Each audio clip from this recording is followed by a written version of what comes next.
ሻሎም ሻሎም ሻሎም ናይ እግዚአብሔር ቤተሰብ ከመይ ሓዲርኩም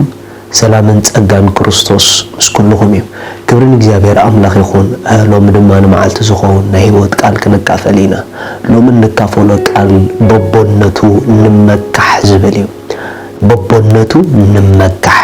ንእግዚአብሔር በቦነቱ ንመካሕሉ በቦነቱ ንዕረፈሉ በቦነቱ ኣብ ህይወት ንተሓጎሰሉ ምክንያቱ ንሱ ድንቅ ዝኾነ አቦ ስለዝኾነ ሃሌሉያ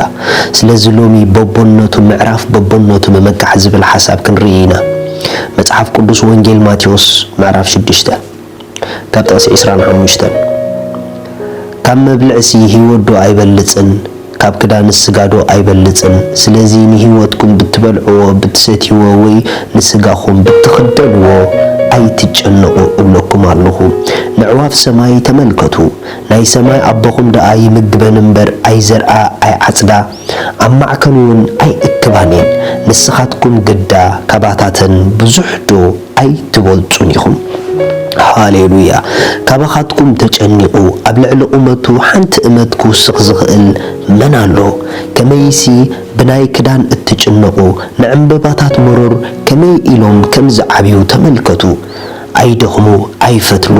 ምስናይ ዝግና ሰሎሞን እኳ በቲ ኩሉ ክብሩ ከም ሓደ ካባታቶም ከም ዘይተኸድነ እብለኩም ኣለኹ አምላኽነት ሎሚ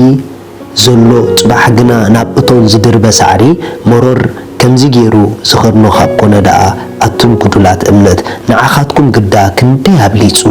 አይከድነኩምን እምበኣርሲ እንታይ ንበልዕ እንታይ ንሰቲ እንታይ ንኽደን ኢልኩም አይትጨነቁ ነዚ ኩሉ ኣሕዛብ ይደልይዎ እሞ ንዓኻትኩም እዚ ኩሉ ከም ዘድልየኩም ናይ ሰማይ አቦኹም ይፈልጥ እዩ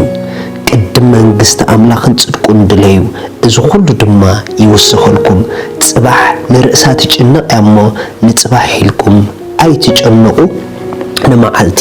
ክፍኣታይ ኣኽላ እግዚአብሔር አምላኽ ስሙ ይባረኽ ጎይታና ኢየሱስ ክርስቶስ ኣብዚ ጽሑፍ እግዚአብሔር በቦነቱ ኣብ ህይወት ክንዓርፍ ዘንብር ኣቦ ከም ዘለና ስለና ግድ ዝብሎ ኣቦ ከም ዘለና ጉዳይና ጉዳይ ዝኾነ ነገርና ነገሩ ዝኾነ ስለና ዝሓስብ ኣቦ ከም ዘለና በቦነቱ ኣሚና ድማ ኣብ ህይወት ክንዓርፍ ክምህረና ስለዝደለየ እዩ ኣቦ ስለና ክሳዕ ክንደይ ግድ ከም ዝብሎ ከርኤና ስለዝደለየ እዩ ኣስተውዕል ኢሎም ክሳዕ ክንደይ እግዚአብሔር ኣቦ ስለና ከም ዝሓስብ ንኸርኤና ምስ ዕዋፍ ኣወዳዲሩ ኢሎም ኣዕዋፍ ርእይዎን ኢሎም አይዘርአ አይፈትላ አይዓጽዳ እቲ ናይ ሰማይ አቦኹም ዝምግበን ኢሉ ኣስተውዕሉ ሕዋት ንዕዋፍ እኳ ከይተረፋ ንዘድልየን ቀለብ ዝከናኸን እግዚአብሔር ኣቦሎ ንዕዋፍ እኳ ከይተረፈ ብዘድልየን ዘበለ ዘንብረን ዘዳልወለን እግዚአብሔር ኣቦ እዩ ኣዕዋፍ ጥራሕ ዝረኸብኦ መብላዕ ድፈልጣ ብኸመይ ይዳልወለን ግን ጉዳይን ኣይኮነን እግዚአብሔር ግን ንዕዋፍ ከይተረፈ ንመንባረን ግድ ዝብሎ አምላኽ እዩ እዚ ጥራሕ ኣይኮነን ንዕንበባ መሮር ተመልከቱ ኢሉ ሃሌሉያ ንኸዓብዩ ጽባቂኦም ንኽገልጹ መን ይከናኸኖም መን ዕድል ይኸፍተሎም መንከ ነቶም ኣቁጽልቲ ነቶም ዕንበባታት ዘለዎም ግርማ ንደገ ንኽገልጹ መን ይዝከናኸኖም ኢሎም እግዚአብሔር ባዕሉ ይዝከናኸኖም ኣይገርመኩምን ነዞም ብእግርና ዝርገጹ ዕንበባታት እኳ ንዕኦም ንምክንኻን ግድ ዝብሎ አምላኽ ካብ ኮነ ነቲ ብመልክዑ ብምስሉ ዝፈጠሮ ሰብ ደኣ እግዚአብሔር ክሳዕ ክንደይ ግድ ዘይብሎ ሃሌሉያ ጎይታና ኢየሱስ ክርስቶስ ሓደ ነገር ኢሉ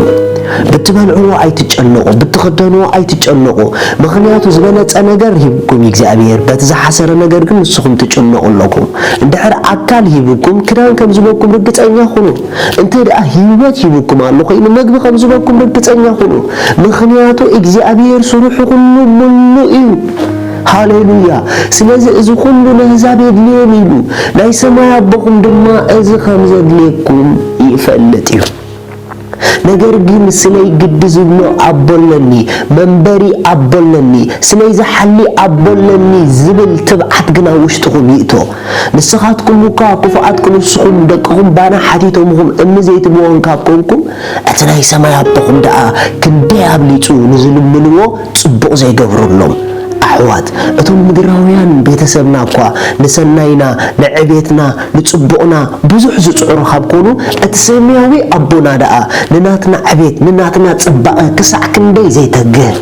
لو ما حدا نجر كنبركم سنة صباق هيوتكم زتجه أبو عليكم